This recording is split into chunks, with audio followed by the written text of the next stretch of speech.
Okay, we're going to another episode of On the Wrist from Off the Cuff. That a really cool review from the brand Out of Order, or OOO. They were founded back in 2013, and these are all made in Italy, or as they like to say, damaged in Italy. So essentially, they were inspired by the timeless appeal of items such as a pair of washed jeans or a leather jacket embellished by the passage of decades.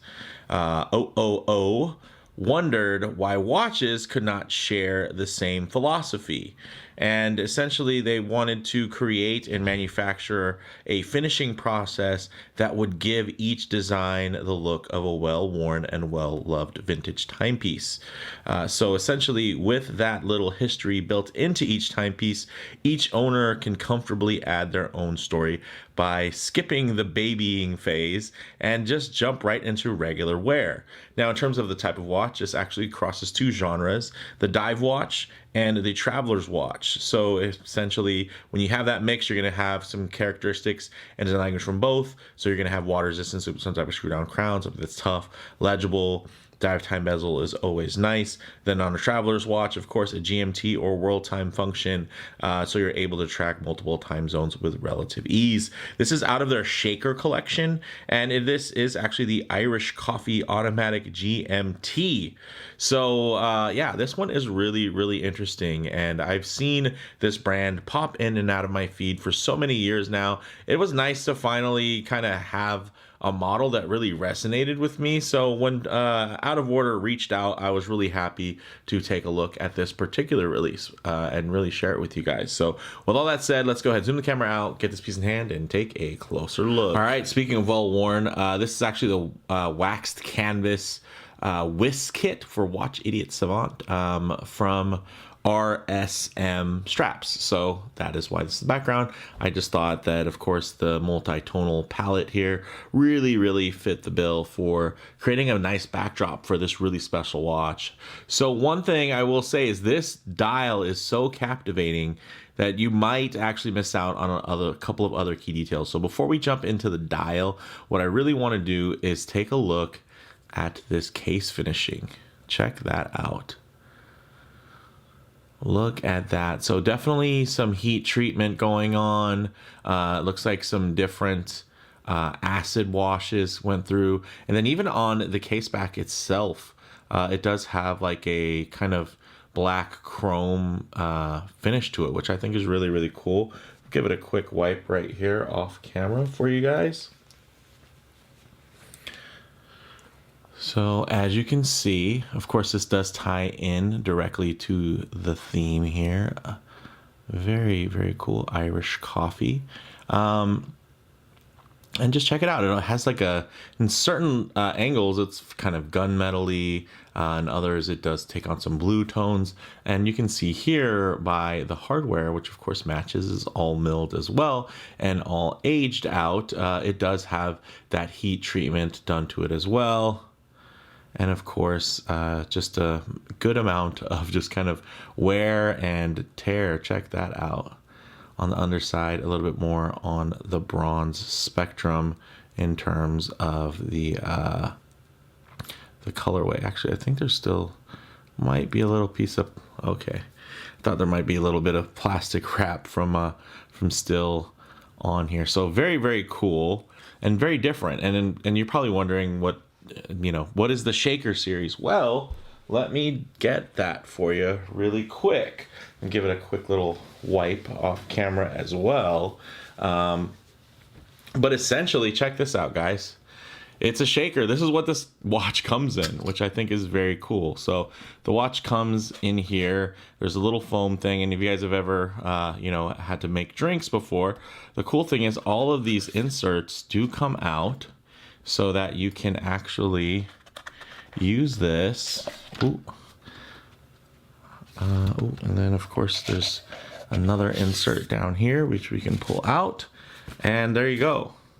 Perfectly serviceable to make drinks, and that is where the Irish coffee comes into play here. Ooh, look at that. Very cool. So something that's very different, again, that I'm used to.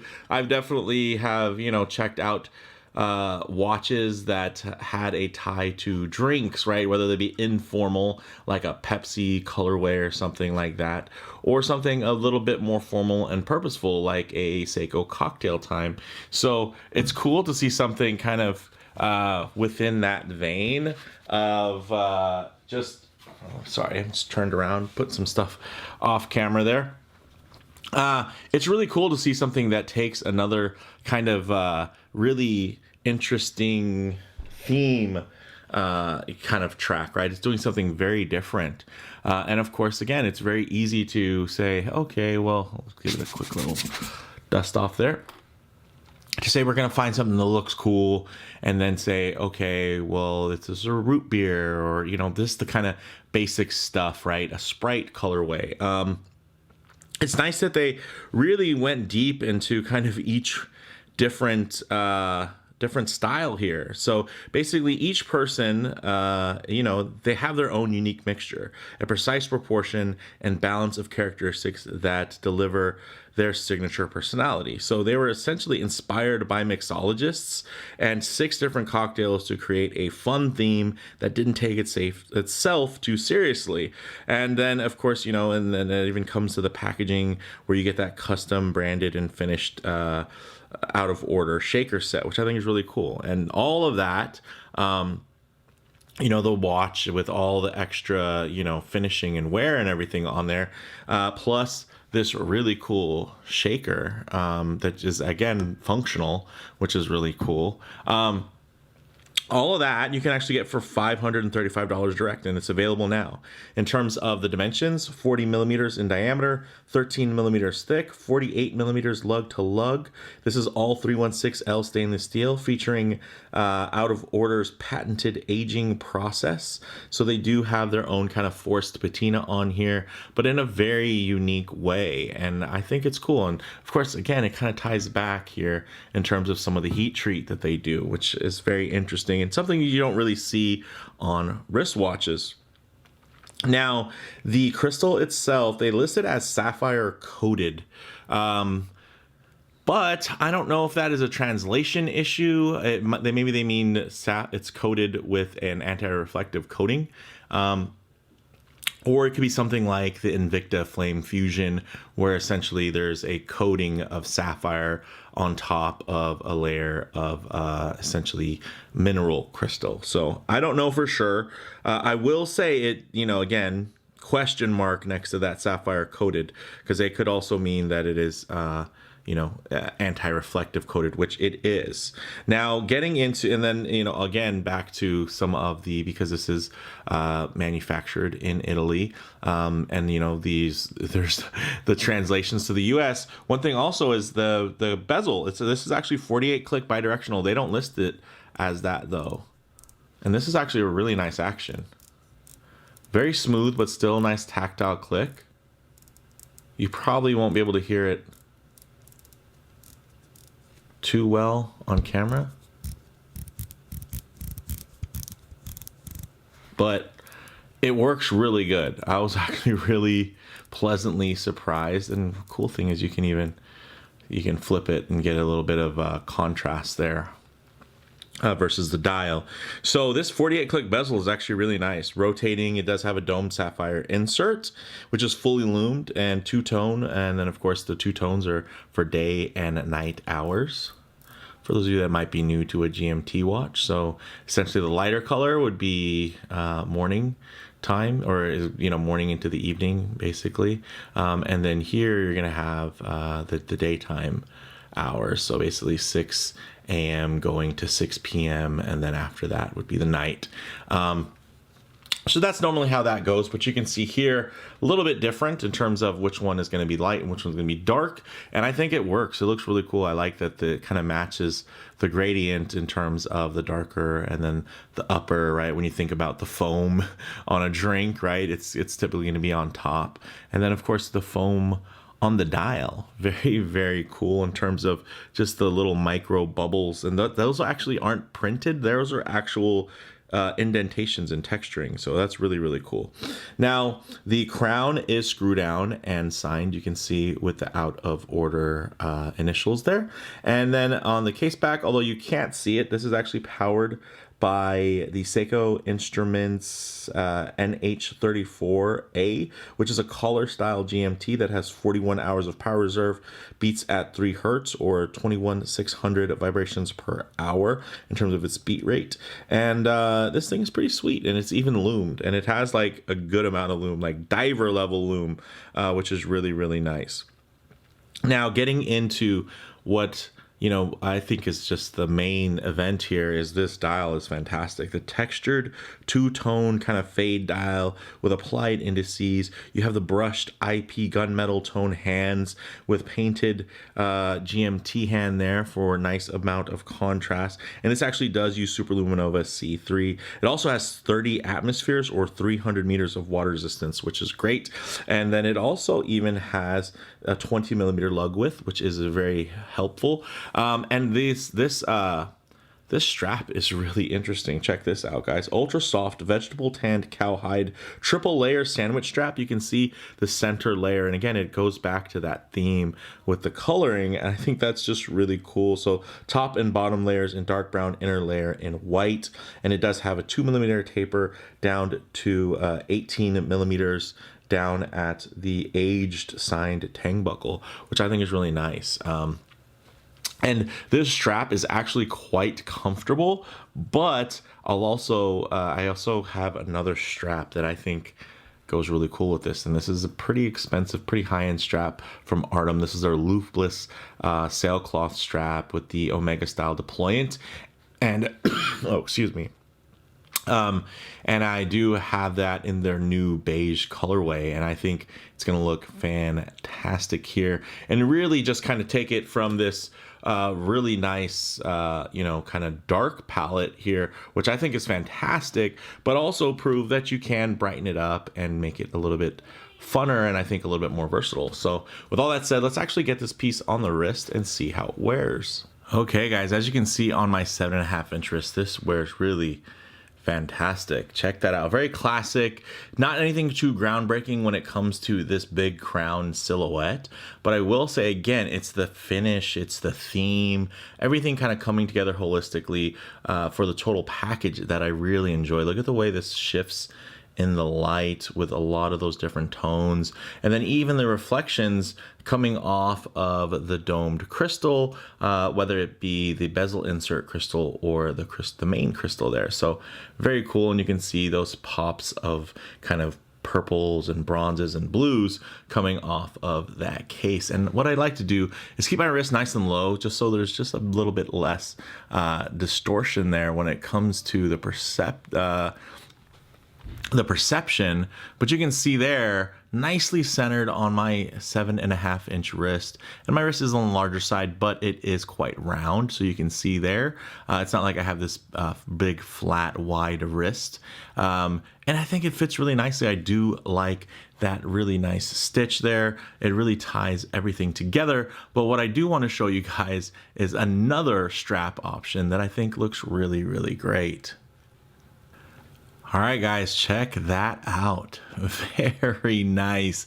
I'm really, really digging this. It really cleans up the look. Of course, you don't want to clean it up too much because there's just so much character in that case finishing, even down to the bezel there with just a lot of those darker patina tones. And again, the nice thing is you really get to skip kind of that babying period that you normally would with any new watch, because it already has a big amount of patina and story that's already kind of baked in, which I think is really cool. And it's kind of one of the reasons why I enjoy and have learned to enjoy pre-owned and even getting into vintage. But one of the things, of course, with pre-owned and vintage is that you don't know how well the movements have been maintained, how often the seals have been updated, relubed, and replaced.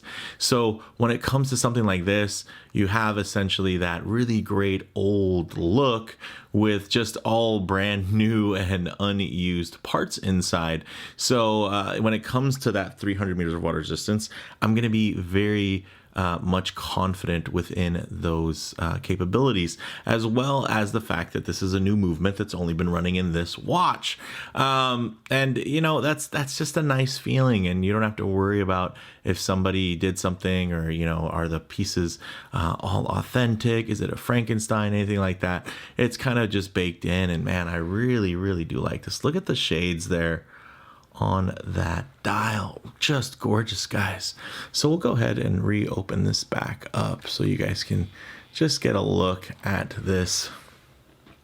Check that out. Of course, again, bit of perspective distortion close to the camera lens makes it look larger, but just to get an idea of the way that the light plays on this, it's just immaculate. And I have to say, I wouldn't have thought to kind of pair this cream color with this brown, and my goodness, this is a really handsome layout, and I'm digging it absolutely. So with that said, let's actually get this off the wrist, set up for some loom shots, low light transition, and closing thoughts. Okay, let's go ahead and hit the lights here. Yes, that is some serious loom, guys. That is just really nice. And again, it doesn't necessarily have to be this good, so they did go above and beyond in terms of just having that nice application. Of course, that two-tone colorway really helping differentiate this from other GMT options on the market. Now, of course, I do like to work in a bit of low light transition, because you're not always going to be out in the middle of a field enjoying direct sunlight. A lot of times you're going to find yourself coming in and out of buildings, walking underneath overhangs, or just hanging out underneath the shade of a tree. So it is nice to see what these colors, textures, and finishes render like in less than optimal lighting. So maybe even include a little bit of harsh lighting, which could expose any types of production defects, but all you're going to notice there is still pretty uniform finishing in terms of the brushing. But of course, then it becomes that surface treatment with some of the heating and, you know, some of the acid wash action that's there. But when you get into that dial or that bezel, it's extremely sharp. It is very well executed. Look at the brushing on that hour hand and the way that it's navigating the light so very nicely, and it's just lighting up. And then the dial itself, so many different tones. Check that out. Even though the bubble texture is a little bit more defined than I would probably like. I would have preferred maybe a little bit more of a transition, but again, it's more true to the foam on your drink for there to be kind of a defined end. But you can see the color itself on that two-tone dial actually does have a beautiful fade to it. So very cool. Again, very different. Look at how dark and deep that gets. And then at the same time, look at how bright you can also get that. It is a very much like the translucency as you look through a liquid beverage, which I think they really nailed in terms of the theme. And again, this isn't a theme that is super common that's out there. Like I had a couple of examples of things where they're, really kind of drink based. But they didn't reinvent the wheel on it either, right? So I think they just did a really smart job of kind of taking it up a notch and not playing it safe and doing something that definitely feels on brand for this particular, out of order, damaged in Italy aesthetic. You can even see the way that the light just grazes off of some of the satin finishes on those indices. It's very nice. So this is a great looking watch, guys. Like, again, caught me by surprise. Definitely was really happy that Out of Order reached out and that they had this release pending. So really happy to share it with you all. Getting into the closing thoughts, guys, on the wrist, really classic proportions, wear very well. It's really well balanced and more versatile than you'd expect for something with such a distinctive theme. I think this colorway is, again, it's kind of the dark horse of the lot, where I think this could really be something that can be quite mellow on the wrist as well. It doesn't have to be as shouty or as loud as some of the other color options. Now, in terms of model variants. This is also available in 5 other drink-based themes, or you can even buy these as a full set for like $3,000. So if you have $3,200, you could buy, and you get individual shakers, and you get individual watches. And if that's something that you're interested in, right? If you're collecting these in the same way that somebody might collect swatches and, you know, a whole set. But if not, you can just buy the one that you like and save some money. In terms of comparable models, it only costs a little bit more than the Seiko 5 GMT, and it also offers, of course, a very similar Seiko produced movement. But this offers a lot of fun details for the price. Like, even though it's only a small markup over that Seiko 5 GMT, which I own, I will say the details here are a lot more fun. So yeah, I mean, that's got to count for something. So for me, guys, bottom line, again, we go back to fun. This is a really fun, unique mechanical GMT diver, and I think a very fair price at $535, especially if you are into this theme. If you ever have tended bar, or you enjoy making drinks, and you can, you know, have a really fun, you know, heat treated shaker with all the colors of the rainbow, you know, as just part of your purchase there. I don't know. I think that's kind of fun and very, very cool. But let me know what you guys think down in the comments below. If you like the video, please do a like. And if you haven't already, please subscribe for more content just like this. Thanks, guys.